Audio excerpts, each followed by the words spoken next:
Hey everyone, welcome to 41 Strong Podcast.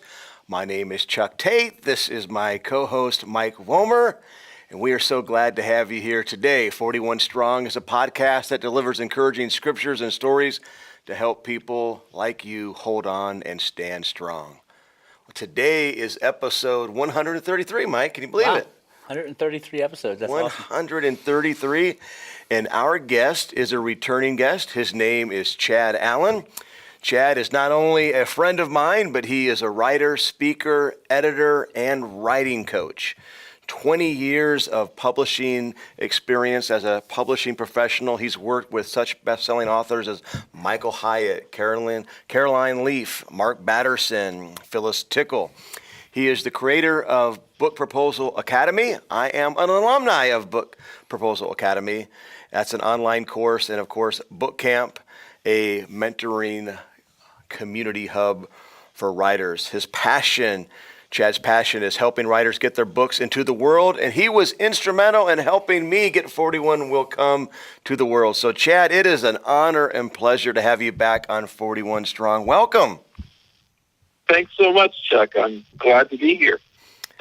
Man, well, it's been a while since we talked last, and since we talked last, you left Baker Books on good terms to begin your coaching full-time, something that you had been doing on the side and that had been growing and growing. So why don't you tell us a little bit about that transition?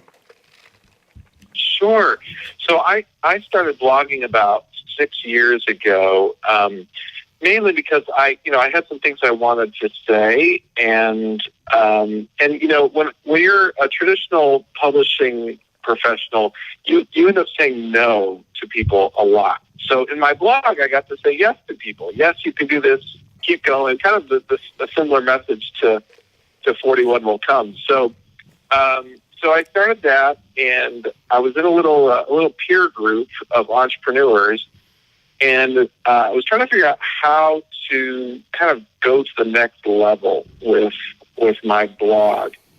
And one of the guys in the group, his name is Dale Callahan, he said, you know what, if you could show me how to write a book proposal, that would be amazing. And that was really the beginning of Book Proposal Academy. You have been in it, so have hundreds of other people, and have seen amazing results from that. But it kind of kept growing, and it allowed me to take this side gig, more seriously, and eventually went out on my own about a year ago now. Excellent. Well, let's back up just a little bit, especially for some of our writers that are watching and listening, and they're unfamiliar with what a book proposal even is. So why don't you unpack that a little bit? What is a book proposal?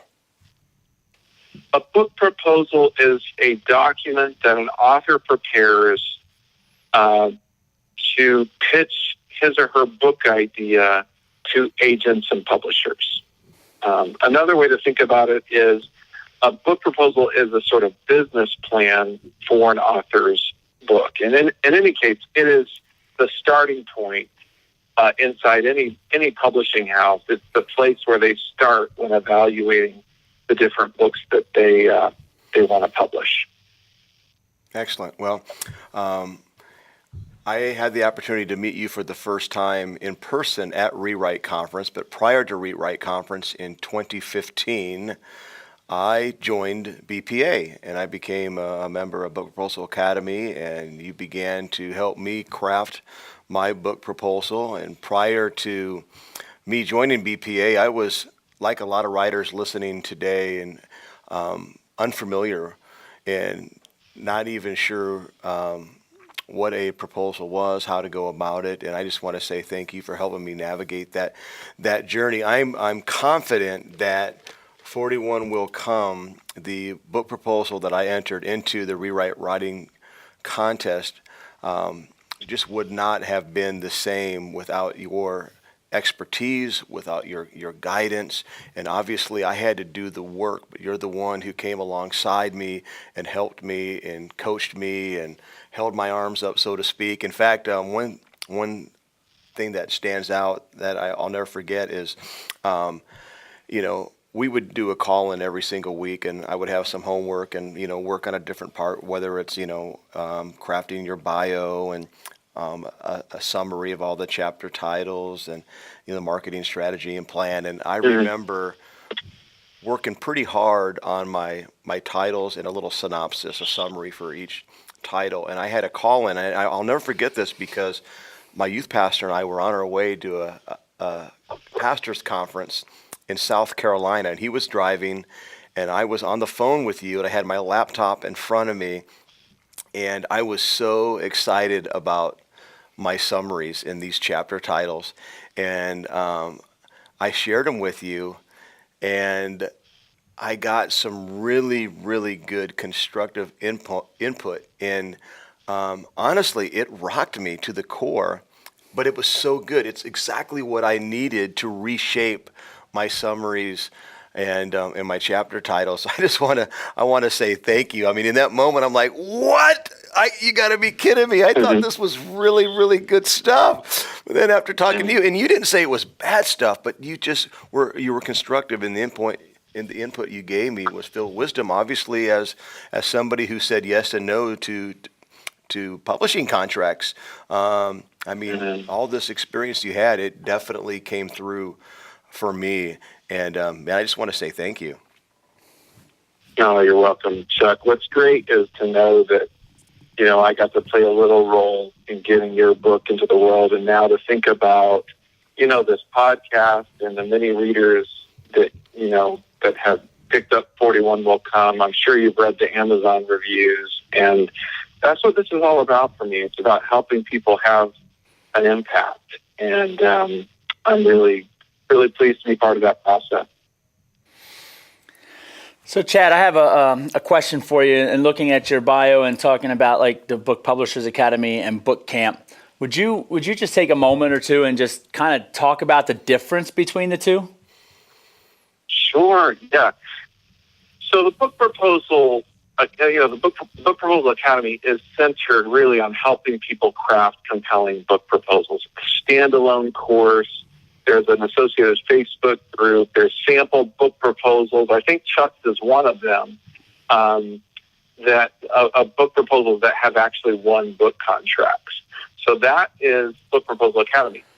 Book Camp is that's where I do group coaching. It's a membership site. It's a subscription-based membership community, and the focus of Book Camp is helping people become better writers, build their platforms, navigate the publishing industry. And so it's where I do ongoing training and kind of help. Look, it takes a while to build a platform and write a manuscript. So the purpose of Book Camp is to give people a place where they can do that day in and day out work with the support of me and the other book campers. So that's the difference between the two. Does that help, Mike? Oh yeah, that helps a lot. It brings curiosity to me because it's something. So for me, I never considered myself a writer. I pastor a church. I'm a pastor. I preach, and it's one of the things that I'm passionate about. And similar passions, but just done in very different ways. And I've been told like dozens of times that I should write stuff down. I should write a book. I've been through a lot and have made a lot of interesting faith decisions in planting a church, as well as some other things that I've done. And for me, who I look at myself as someone like, there's no way that, I don't write a book. I can't write a book. English was definitely not my favorite subject growing up in school. My wife, on the other hand, she's a fanatic about English and editing and stuff like that. But I look at it and say... Your wife's a teacher. Yeah, my wife is a school teacher, so that's why. But I look at it and say, there's no way, and while I might have all these experiences and these thoughts and things that I've done and experienced, and maybe they would make for an interesting... background to a book, but I'd be the first to say I don't even know what that even looks like, what that process would even look like to even start even considering to write a book. And I think a lot of the people that would watch this and listen to this podcast are probably in a similar situation. You have several of them that are writers. They follow you for that reason, because you're a writer, they're writers. But there's others who just like the encouragement and the passion that comes behind it that would say, man, I've got something to say, but I have no idea how to construct it or say it. What would your advice be for someone like that? Yeah, it's a great question because, one of the main ingredients to publishing success is a really strong book concept. And a strong book concept is one that meets a real need real people really have, and does so in a way that's unique, distinctive. And I think that's why 41 Will Come has worked so well. Who doesn't need encouragement? And yet 41 Will Come is, it's a unique way of getting at that message, the inspiration that Chuck has for people. So, in terms of what's one small thing a writer could do to move a little further down the path, I think, I don't think it has to start with the book concept. I think it can start with a blog, for example, or a podcast where a writer has the freedom to just start sending content into the world. And the more a writer does that, the more they're going to learn what it is their audience is looking for. And that can kind of help guide them in the direction they should go for their book project. It also helps them grow an audience for when the book releases, which is also really important. So that's what I would say. I would say start writing, start creating content, send it into the world. Focus on hustle instead of numbers. Focus on how often you're publishing rather than on how people are responding, at least initially. And you're going to learn a lot from that process that will guide you in writing your book. That's an option that wasn't available 20 years ago, but it is now. And I encourage anybody who's interested in writing a book to do that. So you got to begin by just taking the time to write, whether it's daily or every other day or at least once a week. If you're not working on your craft, then you're not moving forward, correct? I mean, that's it. Excellent. Well, I know that for me, when I was ready to submit my proposal into the Rewrite Conference, the only way that I was able to do it is I had to schedule writing. I had to put it on my calendar. I had to get up early. I had to do whatever. I had to have that whatever it takes mindset. And if I wouldn't have scheduled it, it wouldn't have happened. So I think that's great advice to blog or to podcast. If you're blogging and you put it on the calendar, hey, I'm going to blog once a week. I mean, over time, you're going to become a better writer, and that's going to help reveal perhaps what your concept is. How are you connecting with people? What is one message that people seem to want to ask you questions about and give you feedback? And that, for me, that was 41 Will Come. That was just my life message. It's what resonated with people. So I knew that, but it took me writing and preaching it for that to be revealed to me. So I love that, Chad.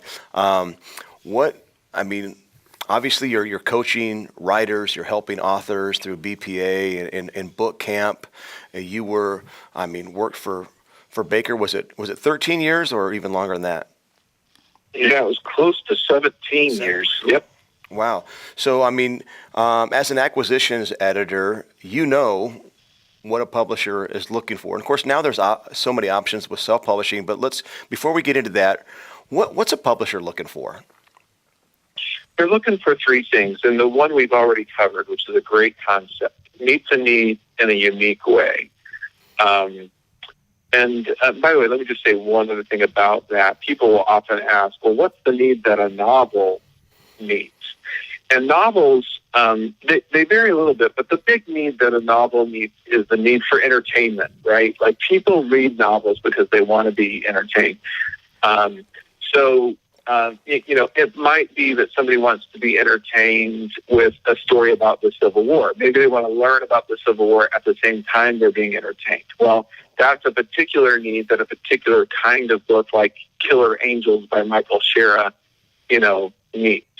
So that's the first thing, concept. The second is platform. And platform is just a fancy word for, can you help the publisher sell books? Do you have a network? Do you have a tribe of people who are following you and who would be interested in a book that you wrote? The ultimate measure of a platform is if a publisher sent 1,000 books to your garage, could you move them yourself, or 2,000 or 3,000 or more? And then the third is great writing. And we all know what great writing is because, when we start reading something that's well written, we don't want to put it down.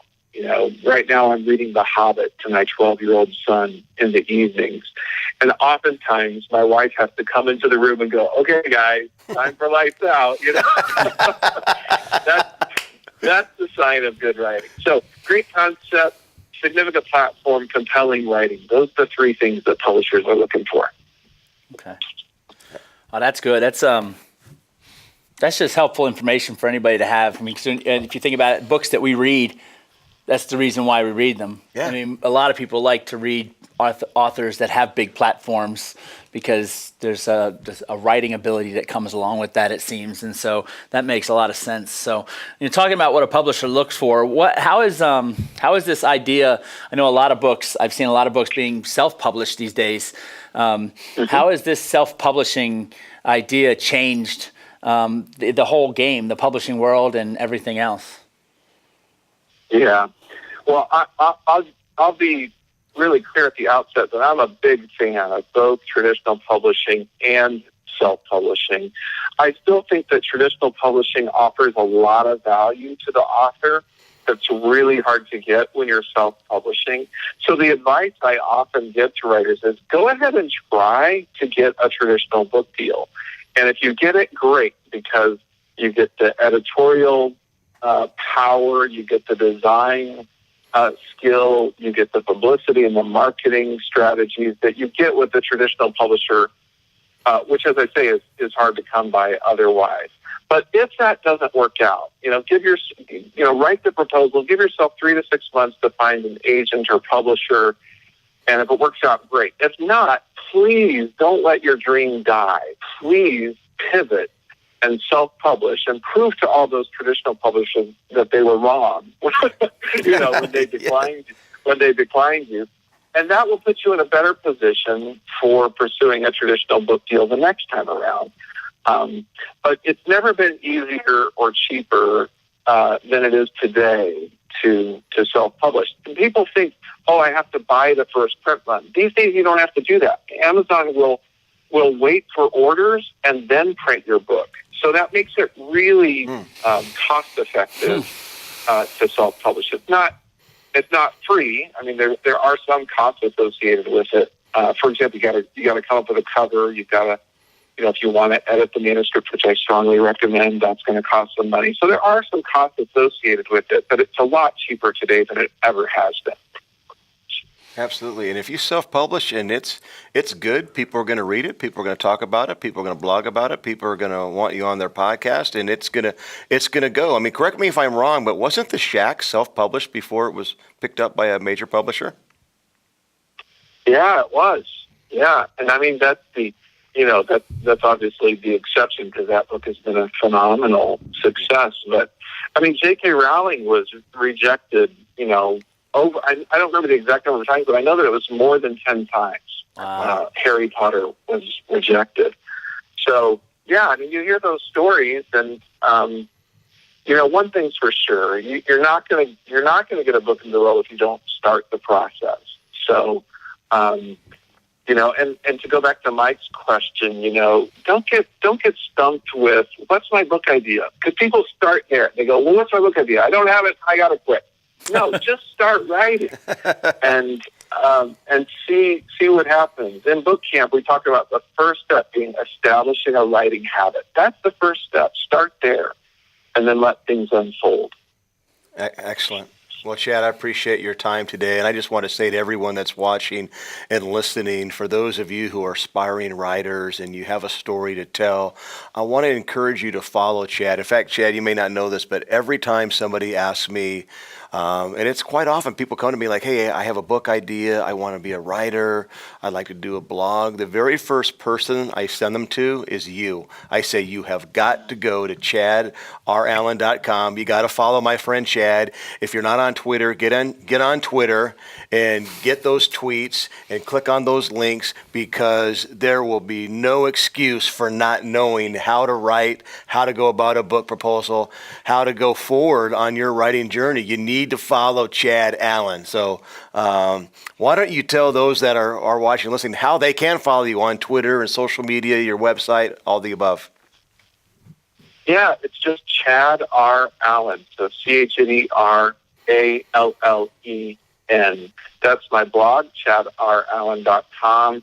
That's also my Twitter handle, Chet R Allen. I have a Facebook page as well. So facebook.com/Chet R Allen.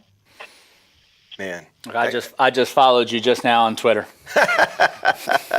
Thanks, Mike. It has begun. Well, Chad, seriously, thank you so much for your time. I'm just, like I said, just so grateful for you and how you have helped me. And even getting your tweets, I'm inspired to get back and continue working on book number 2, as I am still crafting my proposal.